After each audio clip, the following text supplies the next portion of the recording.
finding this easy and helpful? How do you know? What is it specifically? Exactly. You know, okay, so you would challenge that. All right. Carol, if you cared about me, you'd do as I say. How do you know I don't care about you? Excellent. Good. Because it's all on the presumption that I don't care. Okay? Excellent. And you possibly think maybe that I do. You're feeling that... Okay. Ken. You're feeling the essence of genius as you read this manual. So actually, isn't that nice? Because I've got read this manual in there, right? Amazing what insight you have. Okay, so how would you challenge that, right? As far as recognising mind reading, I said you're feeling the essence of genius as you read this manual. How do you know I read this manual? As you are reading this manual, okay, so maybe you are not reading the manual, right? That's possible. Okay, and what else there? You're feeling the essence of genius as you read this manual. What is genius? What is genius? How do you know specifically that I am feeling the essence of genius? So that's a good one, that one. Alright, okay, so Annie, you were wondering what I'm going to say next. Am I?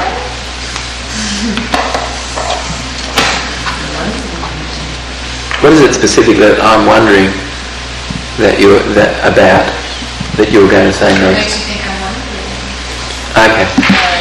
Okay, so actually sometimes that is occurring. The person's wondering what it is that where you're going. And then actually that's a pace then. That mind reading gives you credibility and also paces the person's experience. And you may be wondering, well, how far you can relax, because the person may be sensing, actually you've set up this process where the person's relaxing and they're thinking to themselves, I wonder how much I can relax. And so that you say, and I wonder, to what degree you are feeling that you have the ability to be able to relax. You just throw in some embedded commands to the person to relax, and you've just asked a question, but you've really made several things you've told the person to do. All right. How long will it take you to realize how much you'll be able to relax? You are able. This afternoon, Alex was saying that he didn't feel very good today, and I said, I'm wondering when you're going to start to feel good. And he wanted to know when I was making that statement. Okay, so he's tuned in a little bit and realises actually when we take the time to make the statement as we're forming it, it does appear as if that's contrived. And it's best when it's totally feeling like it's uncontrived. Like mostly the person is not knowing that a process is actually occurring, and it is. Then I think that's excellent. That's really excellent, because you've gained a degree of mastery. The person has got a clue that actually something's occurring, and it is. So if he asked me why I had stated, then that's a clue that I was contriving and picked up on. Oh, okay, so actually here's a way to ask the question, or make the statement. You might say, I wonder, how long does it usually take you to start to get well now? And then actually he's gone with the question, how long, but you said start to get well now. Okay, and you've actually given the unconscious mind a time to start to get well now, actually. The main thing is that all of this works best when you're hitting below consciousness, okay? Right, we're going to do just a few more here now, if you'll stick with us, and then we'll take a break, okay? Alright, now recognising lost performatives, okay? That's basically when you haven't got a clue how something occurred, and there's a need for us to know that. So, Dave, if I said reading this makes me feel happy, how would you relate to that? Makes you feel happy. How does You would want to know how. You would want to know who, what, when, where. How does it make you feel specific? Okay, good. Would you also ask, what are you reading? Or is it just the how? Yes, you might, but anyway, in recognising the lost performative in the exercise itself, we're trying to figure out Preformative means performative.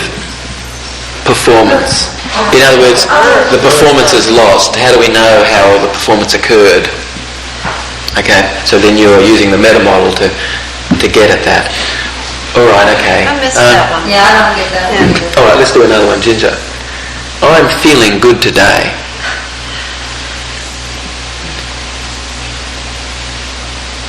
Okay, so good is the performance, right? Yeah. It's it's How are you feeling today?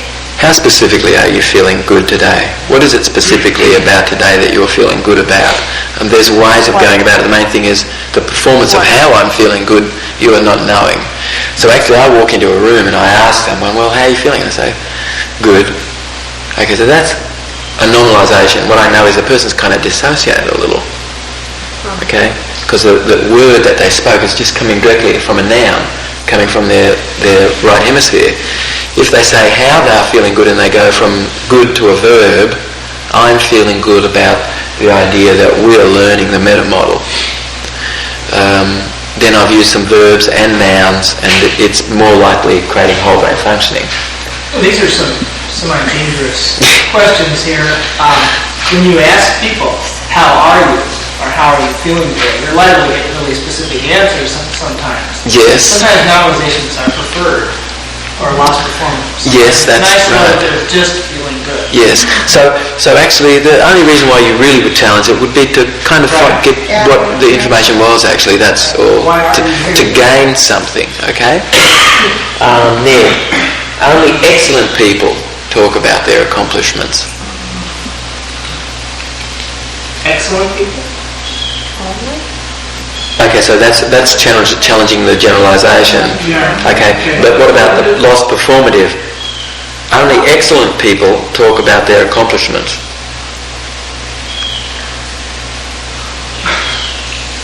How specifically do excellent people talk about their accomplishments? Always how. What type of accomplishment? Huh? What type of accomplishment? Oh, well, actually, but it's mainly about talking, because then I can talk about skiing and scuba diving and all this other stuff, but it's still not how we're talking about that. What is the violation of excellent? Oh, just 1 second, Bunny. Hey, hold that. Sorry, Tanya. talk is the performative? Excellent people. Talk is the performative, yes. I don't get that particular example. What's lost Okay. there? Okay. What's it that excellent people, how do excellent people talk in a manner What specifically are we talking about? that creates this excellence? How do people talk about their accomplishments that creates excellence?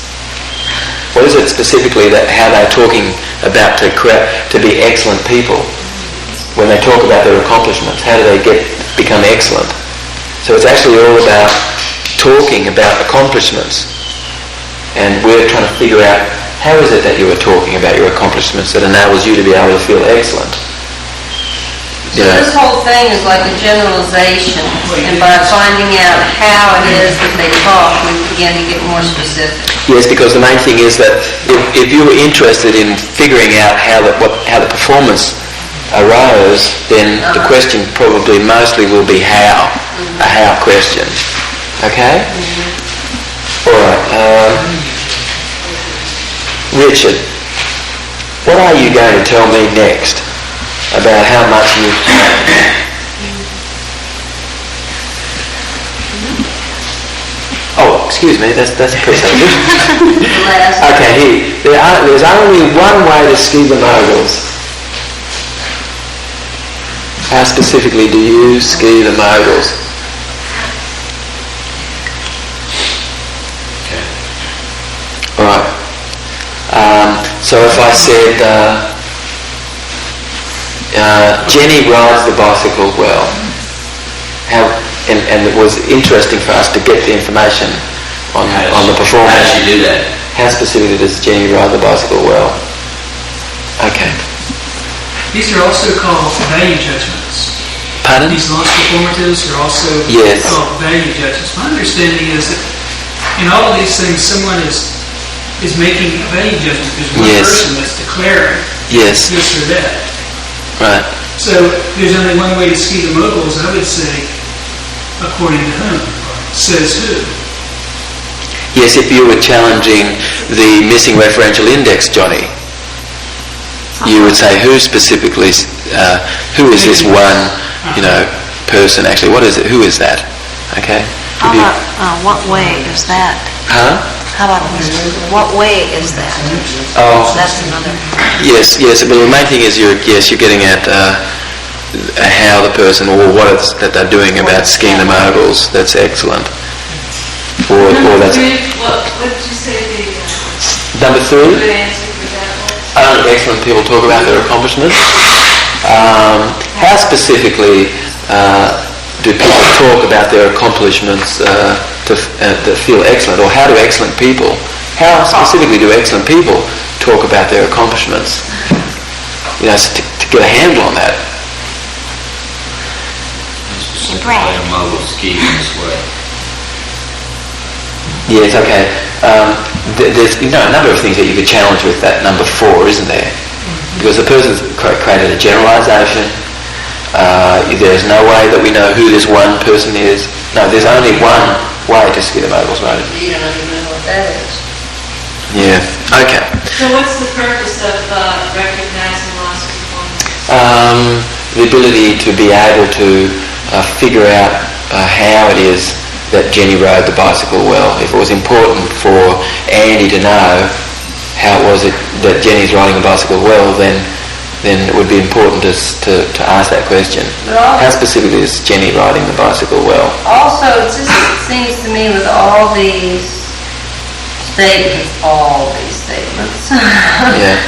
that when we're in this generalized mode, we can just create such a state of mishmash, junked up thinking Yes. in our brain. This all this is how it happens. It's like somebody might say, I just really didn't enjoy that, or I really didn't like that, it didn't make sense to me, or blah, blah, blah, and you go, well, what did they really tell you? They haven't told Haven't told you a anything. damn thing, It's like a really. profession.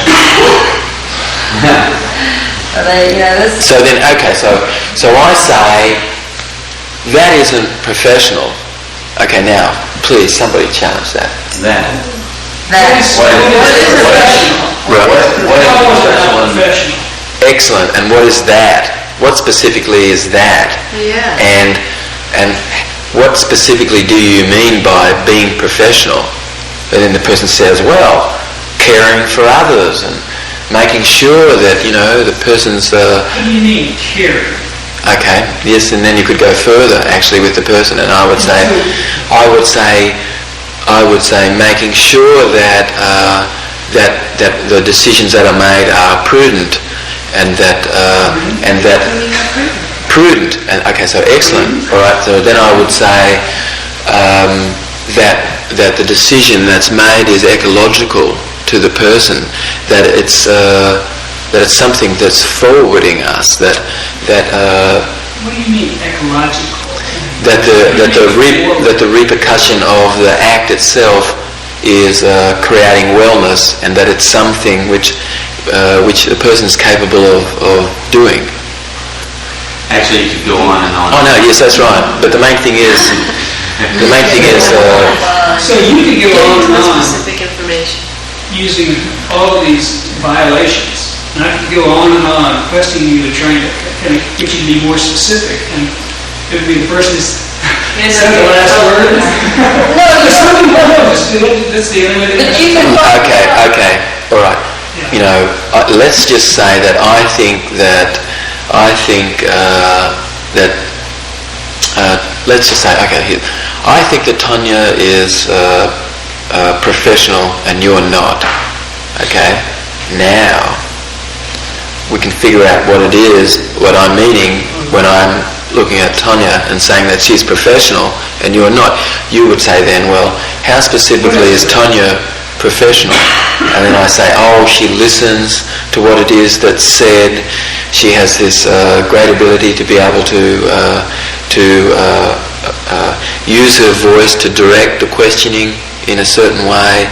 Okay, so now I'm telling you why I think that she's professional, and basically if I said that she's professional and you are not, these are the reasons that I'm citing that you are not. So then there's a way for you to easily get into the meat of what I'm talking about when I'm saying that she's professional and you're not.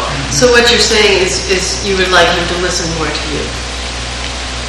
Because you said that John would hear it. John may hear that. John may hear it that way. Yes, certainly. So then John could challenge that, and he could say, "Well, how is it that you're sensing that I'm not listening to you? Or how is it that you're sensing that I'm not listening to you?" And then I say, "We're talking about the meta model and the use of the meta model to disclose information that's specific to our ability to move forward." And then John says to me, "Well, I'm using that way." Or what is it that I've done that you sense that I've not used the meta model this way? Okay? So then he's challenging my generalization, actually. This is a way, truly, to get right in. And I guarantee anybody, no matter what it is that's going on, there's a way really to get inside what they do. Mostly when somebody's really got something going, they've got many, many antics at protecting themselves intensely. They say, "Well, what about losing power?" and all kinds of things to move away from. Okay, actually, the idea that you jumped heavy, and they've got all kinds of ways of protecting and defending and manoeuvring, and they become very good at manoeuvring themselves through these things. I tell you something, if you are learning these skills, you can get inside this real easy. I noticed a difference in the way you elicit whole brain conversation from me and the way John elicits whole brain conversation from me. Is that what we're talking about? Okay, so let's work with that right now. What is it specifically that is the difference? Specifically, when John's encouraging me to speak with whole brain, I feel like, teacher just asked me a question, I don't know the answer, oh shit. And when you ask me, you give me more hints, like, well, I'll probably give this a minute, Is that kind of what you're saying? Yes, because actually there can be a way of asking the question that's direct, that's specific, that does have some specifics in it that enable a person to focus on how to approach the question. However, if I ask a question in a way that, okay, so now one question that I heard Johnny say was why, and if you ask a question like why, that's kind of leaving it up to you really, because why is not specific. Why is like saying, "Hey, you answer that," and I'm not even going to kind of direct you how to answer that. You just like anything that comes up from you, So why are you that way? Or you could get like a myriad of things, just like a slew of things, or what specifically about that's getting direct, or who, or when. This is a more specific. If I'm challenging you, am I ultimately asking you to tell me something about my behavior that you can see, hear, smell, touch, taste, sense? As much as we can get to that level, that's what we care about here, intensely, I tell you. Sensory information. Yeah, that's the major difference about what we're studying and what is out there. Because what is out there is people talking about Oedipus complexes, and I don't know, how you see that on the person. That might not be anything. That might not be anything, in fact, that you can sense at all. And actually, we're interested in shaping what we can experience, what we feel, what we hear, what we see. That's what we're interested in shaping. That's what we care about the most. This is what we have in common. Huh? This is what we have in common, things that we can always sense. Or what counts, I think, really is the tangible stuff that you can work with than the abstract generalizations about things. So taking this truly to the extreme then, one of the major things that I'm doing in my sessions is shaping the concrete things that are happening to the person. Not the generalizations and things like that, but truly how this person's sorting the information in their brain. Totally, and shaping things that you can see. You know, it makes much better sense to shape things that you can experience than to be shaping something that's very abstract. How about doing a little piece on what it is exactly that you do when you're with clients? What you look for, what you listen for, and how it is what you do that's shaping this. Okay, so the first week last month that we did the training, the first thing that we were saying was, what is it that you want, as a question, so that you were totally bypassing all this crap about the problem and stuff like that, right? And you're going directly to what it is that the person wants. And then you are asking the person, how do they get that? How can they get that? What resources do they have? So as you're focused on how to get that, see, it just bypasses all this other stuff. Because all this other stuff can be just very superfluous and not leading to what the person actually wants. Are you following that? Step one. Dave is like dynamite, because he finds out exactly what his clients want. He bypasses all this other stuff and goes more or less directly to what it is that this person wants. And then he sees if there's a way, with his words, that he can match what it is that his client wants. If he can do that, then it's more likely that he's got the sale. That somebody who's trying to sell something who hasn't figured out yet what the client wants, they're going to lose, they're going to miss the bus. So do you find out what a person wants by asking them? Or leading them to that.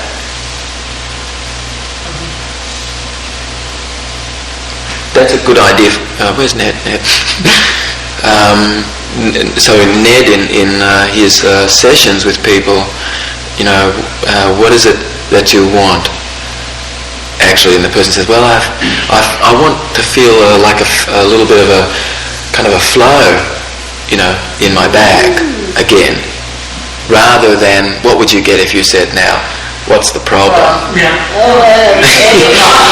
And then actually their words are creating the physiology of whatever it is, right? Okay. Well, their words are creating the physiology when they tell you what they want too. Yeah. Yes. A lot of those. Right, but they're going toward the goal as opposed to Excellent. back away from it. Excellent. Yes. On my questionnaire, often it just says, what services do you want out of this? Well, one of the things, David, you said that I think sums it up really well is yesterday or the day before you said that when we can get the person to state specifically, to go from the generalization to the specific, we're finding where the mending can occur. The mending is. And that made a lot of sense to me because it's the vague generality that maybe is kind of like this. So nobody likes me. Okay, so now where do we need to mend that? So I say, nobody likes me. Yeah, finding out specifically what it is that they want from who, so that so the meta-model, they can get it. Okay, so the meta-model, you might challenge the generalization. Nobody? Nobody?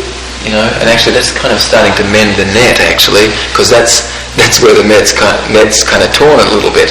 The person's got this belief that nobody likes them, and that's, it's Rubbish. yes, it's I have a friend who always calls me twice a week and tells me nobody likes me. And I tell her, I like you. And she says, you know what I mean. And it's a strange look because she's in a lot of therapy and she cannot get over this. Isn't that interesting? You see, this is her little antic.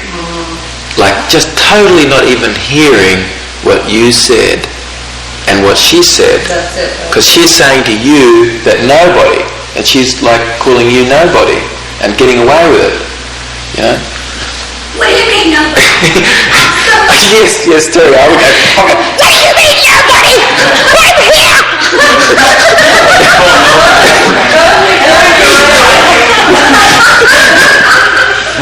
I'm here! It's a good idea to bring in a little humour, and like there's such a thing as provocative provocative therapy. And actually, like, there's a couple that do this, a husband and wife team, and they do it fantastically, I tell you. They just run rings, and it's really quite a lot of laughter and everything, and they spin off each other, actually. They're very good, and it's all change work really done in a provocative manner. Who's this? Oh, I read a book when I was in Sydney some years ago, and I can't remember who the people are, but There's a guy in New York City. provocative therapy, anyway. If you look it up, you'll probably get them. All right, let's take a small break and come back. Yeah, 5-10 minutes. 5 minutes. What is the time, Johnny? Take a crack. 4:44. 4:44. All right, hold. What time do we want to finish today? Does anybody need to be? 6 All right, okay. So we're relatively easy. Okay, let's take a 10-minute break. Move around.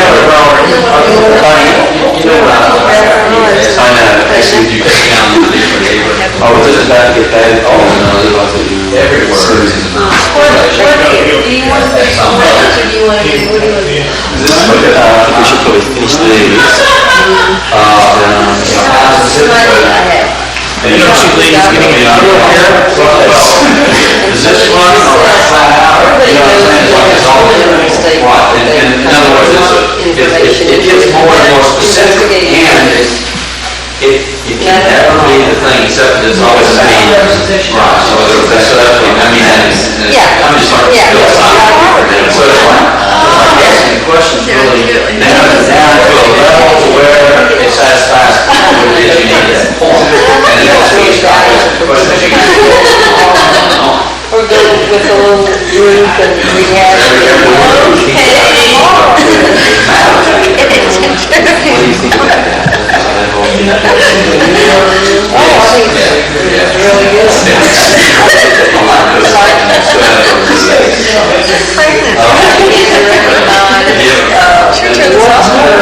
Should we turn this off? Go for it, Ginger. Just hit stop. So sometimes people are presupposing something, and sometimes, again, that might not be accurate, or you're in need again of finding out whether the presupposition is true. So somebody says, "Oh, my son's turning out as happy as my husband."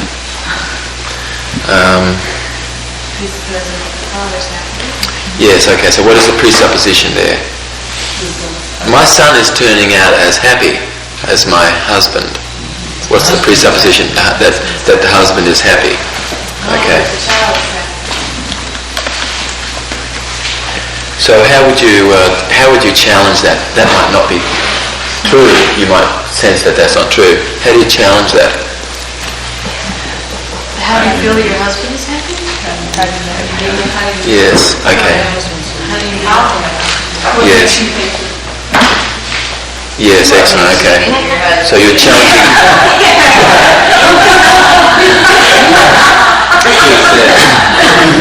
Okay, so what about... Raise a leg. What about your husband is happy? Huh? What about your husband is happy? What is it about your husband that you sense is happy? Yes. Okay. What about are you going into trance now, or will you in 5 minutes? Are you going into a trance at all? Are you sure you're going into a trance? Okay, that would really be going into trance, and actually the more that you would say that's about going into trance. Good. What is going into What's our thing on going for? Complete ignorance, what is going Okay. So when we use presuppositions, we presuppose something. Now the reverse of this, in the Milton model, which is involving hypnosis and the power of suggestion, presupposing an outcome is excellent. So sometimes, so Dee might say to a mother who's about to give birth, and there may be some concern about the birth, Dee may speak in a manner that presupposes that the birth has been fine. So she says something like, "Oh, it'll really be good to be able to use that, whatever, I don't know, use the bed or go somewhere, after the delivery, after having delivered. Or I wonder what you're sensing that we'll do, once you have delivered. Would you like to cut the cord?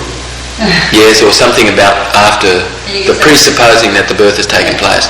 Sometimes, for instance, I'm asking a question of the woman to find out whether her unconscious mind actually will entertain a question that's after the birth. The unconscious mind won't attempt to deal with any questions at all after the birth if the unconscious mind is sensing that there's some difficulty with the birth. So I might ask a question like, well, what do you think? Do you think it's going to be a boy or do you think it's going to be a girl? And so, this is a question that's entertaining the fact that the child has been born. So if there was some difficulty, then there really would be some hesitation coming from the person in it, being able to answer the question after the fact.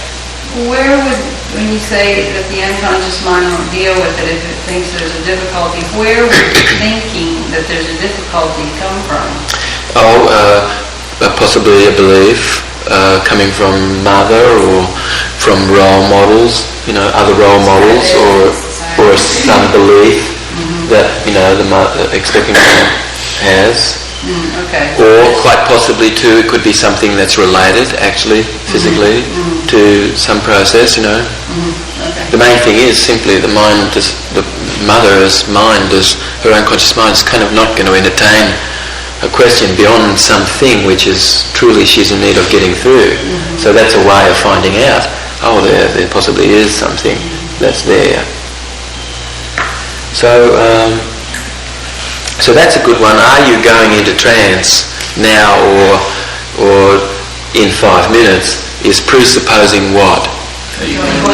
Yes, that you are going to go into trance, right? Okay. How does it going into a trance? Yes. Okay, so how would you challenge that presupposition? Well, she said, how would it change it? Yes, how would you challenge it? How would you challenge it, Ned? Are you going into trance now or in 5 minutes? I'm not going into trance. What is it about? What is it that you've recognised that you see or that you've experienced that's about me going into trance? That you might. How do you know I'm going into trance?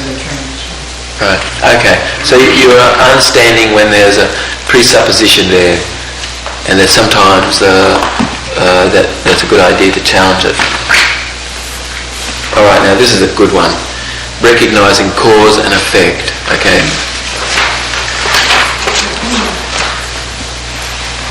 Okay. So change the following statements of personal into statements of personal responsibility and ownership. So if I said, "You make me happy," then now this is semantical formless and it's irrational. Okay, now many people out there are doing this, and it's irrational. There isn't anything on the outside of the person greater than the sum of what's on the inside that's organising and dealing with things. So when somebody says, whenever he comes into the room, I feel angry. You see, he makes me feel angry. This is irrational, and it's a cause and effect violation. That'll be a common one, actually, that you'll be coming up with. Well, whenever he comes in the room, I feel angry. That's okay. A violation, is it?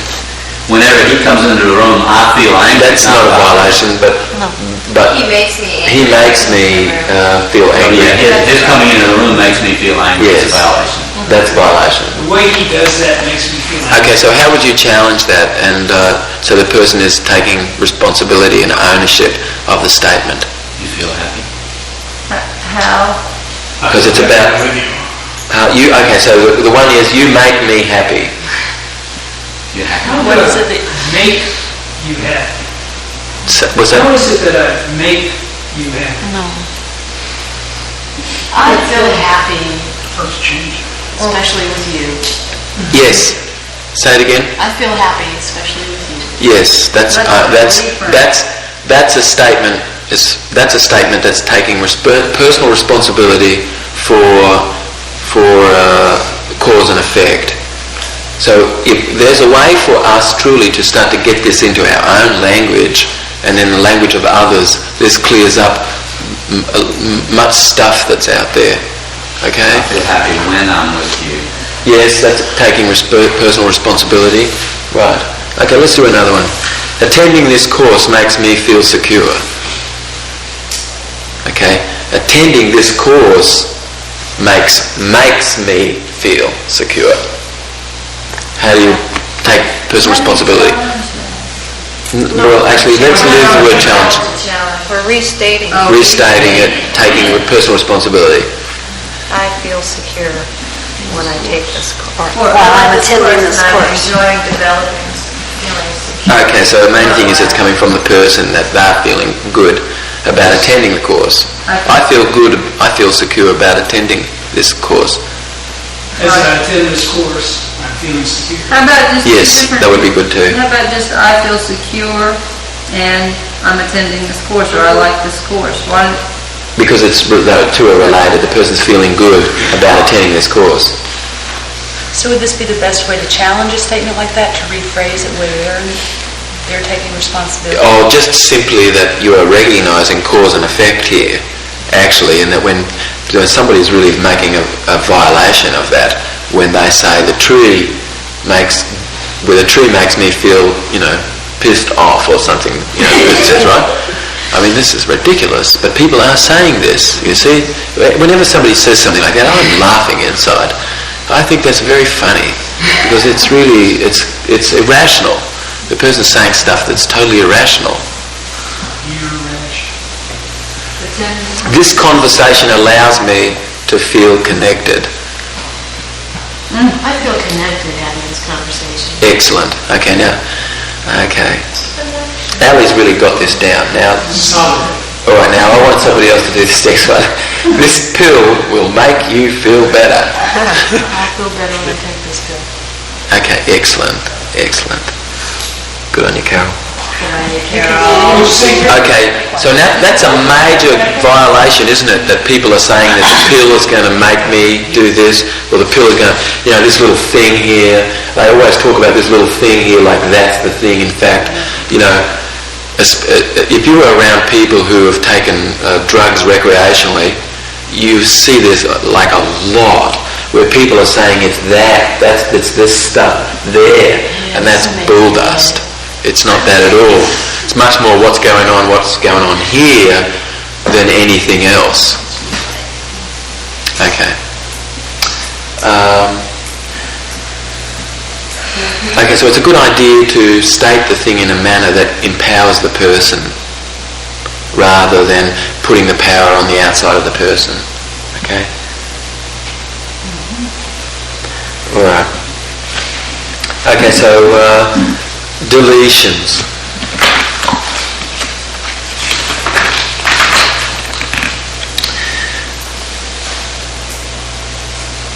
I feel okay. Let's challenge that to recover the deleted material. I feel okay. Somebody challenge that. How do you feel? What do you feel okay about? Excellent.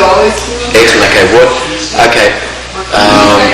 How do you feel may lead to something, but what is a tiny bit more specific way of asking that question? I feel okay. What is it specifically that you feel okay about? Okay, this is better for me. What specifically is better for you? Better than. Okay. But then better deletion also? Pardon? Isn't better deletion also compared to deletion? Where? Isn't better? Isn't better? Yes, better is a comparison. Better than what? Someone said, Richard said over here, challenging that, and then also, what is it anyway? This is better for me. What specifically is better for you? Okay, this is good. What is good? All right. It's a good idea, kind of, yes, just to learn it this way, because you can just say what is good, but what specifically is good? kind of really hones it for the person. Okay, we went out. Okay, and cover the information there. We went out. Where? Where specifically? Where? Who? What? Where? Who? What? When? Where specifically? Okay. All right. That's the best way to go. What specifically is the best way to go? Yes. Okay. Yes, okay. Great, I'm glad you said that. Okay. Okay. Let's recover some deletions. Remember to ask who, what, when, where, how. Okay. You can see that there. I always say that. All right. Who, what, when? Okay. Let's recover the deletions. Continue. You always say that. What specifically? Do you always say? And what's the that? Okay. This pill makes me feel better.